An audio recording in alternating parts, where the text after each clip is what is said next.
ವರ್ಷಗಳ ಸುದೀರ್ಘ ಹೋರಾಟಕ್ಕೆ ಸಿಕ್ತು ಜಯ.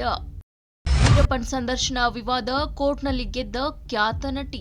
ವೀಕ್ಷಕರೇ, ಅದು ಬರೋಬ್ಬರಿ 30 ವರ್ಷಗಳ ಹಿಂದಿನ ಕತೆ. ಒಂದು ಕಡೆ ಇಡೀ ದಕ್ಷಿಣ ಭಾರತವನ್ನೇ ನಡುಗಿಸಿದ್ದ ಕಾಡುಗಳ್ಳ ವೀರಪ್ಪನ, ಮತ್ತೊಂದು ಕಡೆ ಸೌತ್ ಸಿನಿಮಾ ರಂಗದ ಸ್ಟಾರ್ ನಟಿ ಸುಕನ್ಯಾ. 1996ರಲ್ಲಿ ಪ್ರಸಾರವಾದ ಆ ಒಂದು ಇಂಟರ್ವ್ಯೂ ಇಡೀ ಚಿತ್ರರಂಗದಲ್ಲಿ ಸಂಚಲನ ಮೂಡಿಸಿತ್ತು. ನಟಿಯೊಬ್ಬರ ಘನತೆಗೆ ಧಕ್ಕೆ ತಂದಿತ್ತು. ಆದರೆ ನ್ಯಾಯ ತಡವಾದರೂ ಸಿಗುತ್ತದೆ ಎಂಬ ಮಾತು ಈಗ ಮತ್ತೊಮ್ಮೆ ನಿಜವಾಗಿದೆ. ಬರೋಬ್ಬರಿ 3 ದಶಕಗಳ ಕಾಲ ನಡೆದ ಸುದೀರ್ಘ ಕಾನೂನು ಹೋರಾಟದಲ್ಲಿ ನಟಿ ಸುಕನ್ಯಾ ಅವರಿಗೆ ಕೊನೆಗೂ ದೊಡ್ಡ ಜಯ ಸಿಕ್ಕಿದೆ. ಮಾನನಷ್ಟ ಮೊಕದ್ದಮೆಯಲ್ಲಿ ಖಾಸಗಿ ವಾಹಿನಿಗೆ ಬರೋಬ್ಬರಿ 10 ಲಕ್ಷ ರೂಪಾಯಿ ದಂಡ ವಿಧಿಸಿದೆ ಮದ್ರಾಸ್ ಹೈಕೋರ್ಟ್. ಏನಿದು ಕತೆ? ಅಸಲಿಗೆ ಅಂದು ಕಾಡಿನಲ್ಲಿ ಕುಳಿತು ವೀರಪ್ಪನ ಹೇಳಿದ್ದೇನು?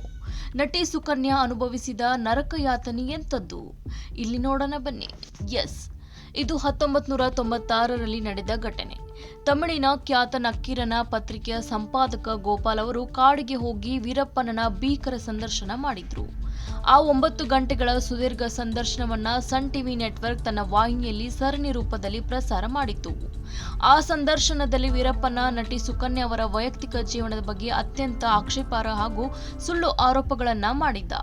ದೇಶದ ಪ್ರಮುಖ ರಾಜಕಾರಣಿಯೊಬ್ಬರ ಮಗನ ಜೊತೆ ಸುಕನ್ಯಾಗೆ ಸಂಬಂಧವಿತ್ತು ಎಂದು ವೀರಪ್ಪನ ಇಲ್ಲಸಲ್ಲದ ಕತೆ ಕಟ್ಟಿದ್ದ. ಯಾವಾಗ ಈ ವಿಡಿಯೋ ಟಿವಿಯಲ್ಲಿ ಪ್ರಸಾರವಾಯಿತೋ ನಟಿ ಸುಕನ್ಯಾ ಅವರ ಇಡೀ ಜೀವನವೇ ಬದಲಾಗಿ ಹೋಯಿತು. ಸಮಾಜದಲ್ಲಿ ಅವರ ಘನತೆಗೆ ತೀವ್ರ ಧಕ್ಕೆ ಉಂಟಾಯಿತು. ಇದರಿಂದ ಕಂಗೆಡಿದ ಸುಕನ್ಯಾ 1996ರಲ್ಲೇ ಕೋರ್ಟ್ ಮೆಟ್ಟಿಲೇರಿದ್ರು. ತನ್ನ ವಿರುದ್ಧದ ಆರೋಪಗಳು ಸಂಪೂರ್ಣ ಸುಳ್ಳು. ಇದರಿಂದ ನನ್ನ ವೃತ್ತಿ ಜೀವನ ಹಾಗೂ ಮಾನಸಿಕ ನೆಮ್ಮದಿ ಹಾಳಾಗಿದೆ ಎಂದು 10 ಲಕ್ಷ ರೂಪಾಯಿ ಮಾನನಷ್ಟ ಪರಿಹಾರ ಕೋರಿ ಸಿವಿಲ್ ಸೂಟ್ ದಾಖಲಿಸಿದ್ರು. ಬಳಿಕ 2015ರಲ್ಲಿ ಸಿಟಿ ಸಿವಿಲ್ ಕೋರ್ಟ್ ನಟಿ ಸುಕನ್ಯಾ ಪರವಾಗಿ ತೀರ್ಪು ನೀಡಿ ವಾಹಿನಿಗೆ 10 ಲಕ್ಷ ರೂಪಾಯಿ ನೀಡುವಂತೆ ಆದೇಶಿಸಿತ್ತು. ಆದರೆ ಇದನ್ನು ಪ್ರಶ್ನಿಸಿ ಖಾಸಗಿ ಟಿವಿ ನೆಟ್ವರ್ಕ್ ಹೈಕೋರ್ಟ್ನಲ್ಲಿ ಮೇಲ್ಮನವಿ ಸಲ್ಲಿಸಿತ್ತು. ಈಗ ಬರೋಬ್ಬರಿ 30 ವರ್ಷಗಳ ಸುದೀರ್ಘ ಹೋರಾಟದ ಬಳಿಕ ಮದ್ರಾಸ್ ಹೈಕೋರ್ಟ್ನ ನ್ಯಾಯಮೂರ್ತಿ ಕೆ. ಕುಮರೇಶ್ ಬಾಬು ಅವರು ಐತಿಹಾಸಿಕ ತೀರ್ಪು ಪ್ರಕಟಿಸಿದ್ದಾರೆ. ಟಿವಿ ವಾಹಿನಿಯ ಅರ್ಜಿಯನ್ನು ವಜಾಗೊಳಿಸಿರುವ ಕೋರ್ಟ್ ಸುಕನ್ಯಾ ಅವರಿಗೆ 10 ಲಕ್ಷ ರೂಪಾಯಿ ಪರಿಹಾರ ನೀಡಲೇಬೇಕು ಎಂದು ಆದೇಶಿಸಿದೆ. ಒಂದು ಸಂದರ್ಶನವನ್ನು ಪ್ರಸಾರ ಮಾಡುವ ಮುನ್ನ ಅದರಲ್ಲಿರುವ ಅಂಶಗಳು ಸತ್ಯವೆಂಬುದನ್ನು ಪರಿಶೀಲಿಸುವುದು ವಾಹಿನಿಯ ಜವಾಬ್ದಾರಿಯಾಗಿತ್ತು.